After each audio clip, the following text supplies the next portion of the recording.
కరీంనగర్లోని దిగువ మానేరు జలాశయంలో నీటి నిల్వలు పూర్తిగా అడుగంటి డెడ్ స్టోరేజ్కి చేరడంపై మాజీ మంత్రి స్థానిక ఎమ్మెల్యే గంగుల కమలాకర్ ఆధ్వర్యంలో బీఆర్ఎస్ శ్రేణులు వినూత్నంగా నిరసన తెలిపారు.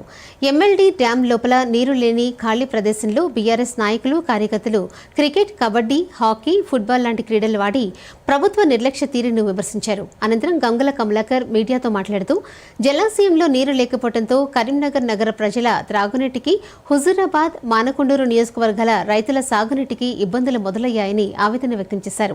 గత 2 దశాబ్దాల చరిత్రలో జూలై మాసానికి ముందే ఎల్ఎండీ నీటి నిల్వలు ఇంతలా పడిపోవటం ఇదే మొదటిసారని గుర్తు చేశారు. కాంగ్రెస్ ప్రభుత్వ నిర్లక్ష్యం వల్లే ఈ పరిస్థితి వచ్చిందని, మేడిగడ్డ బ్యారేజీకి సకాలంలో మరమ్మతులు చేయకపోవటం వల్ల ప్రతిరోజు 10 నుండి 15 వేల క్యూసెక్కుల నీరు వృధాగా సముద్రం పాలవుతోందని ఆరోపించారు.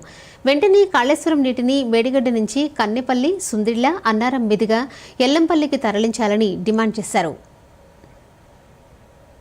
ఎల్ఎండి కానీ మిడ్మాన్ ఎప్పుడు చూడలేదు. ఫస్ట్ టైం ఇలాంటి పరిస్థితున్నాం. దీని కారకం ప్రభుత్వ యొక్క నిర్లక్ష్యం వల్ల ఈ రోజు ఎల్లంపల్లి మొత్తం కూడా ఎండిపోవడం వల్ల దాని మీద ఆధారపడ్డ మిడ్మాన్ ఏరు కూడా ఎల్ఎండి మొత్తం ఎండిపోయే పరిస్థితి వచ్చింది. తూముల ద్వారా నీళ్ళిప్పుకొని ఇప్పటికే అలుగుదలుదురు, నారు అలుగుదలుదురు.